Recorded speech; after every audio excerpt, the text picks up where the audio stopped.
My stepsister always stole everything I ever tried to get, so this time I let her know the wedding venue I wanted ahead of time. It started when we were kids. I'd mention wanting a bike. She'd get that exact model for her birthday. I'd talk about joining drama club. She'd audition and somehow land the lead I'd practiced for. College applications? She copied my entire essay, changed 3 words, and got into my dream school. I didn't. The worst was Bryce.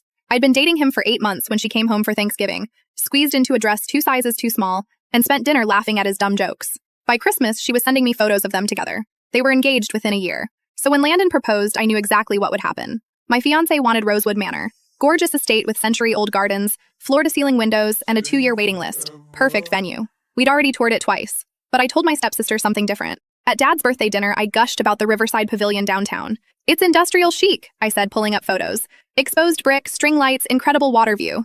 Landon and I are obsessed. She leaned in, studying every detail. I watched her eyes narrow with that familiar calculation. When's your date? She asked. September 14th, I lied smoothly. Our real date was September 21st. Putting down the deposit next week. 2 days later, Mom called. My stepsister had just gotten engaged to Trevor, some guy she'd been dating for 4 months. They needed a venue fast, September 14th specifically. Could I give her the Riverside contact? I sent it immediately. Then I called Rosewood Manor and moved up our deposit. They just had a cancellation for September 21st. I paid the $3,000 non-refundable fee that afternoon. For 6 months, my stepsister posted constant updates about the Riverside Pavilion. Photos of table settings, the exposed brick backdrop, her color scheme. She tagged me in everything with "Great minds think alike" and "You inspired me, big sis." I liked every single post. Meanwhile, Landon and I kept our actual venue completely off social media.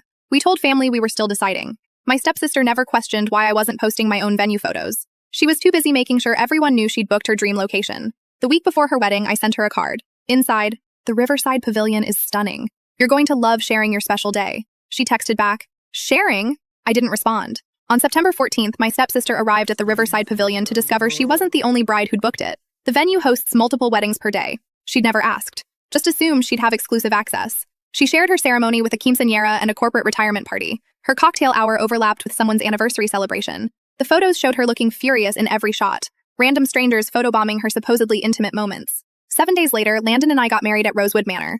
Exclusive access. Private gardens. Everything perfect. We didn't invite my stepsister. When she called screaming about the venue mix-up, I said, "I didn't lie. I told you exactly which venue I wanted you to have." Then I hung up and turned off my phone. Dad called the next day, furious that I'd sabotaged her wedding. I reminded him about Bryce, about every stolen opportunity, about 24 years of her taking everything I wanted. "She finally got something that was actually meant for her," I said. My stepsister and I haven't spoken in 3 years. At family gatherings, she sits on one side of the room. I sit on the other. Sometimes I catch her staring at my wedding photos on Mom's mantle, the ones featuring Rosewood Manor's gardens and that empty, envious look I used to wear. Now it's her turn to want what I have.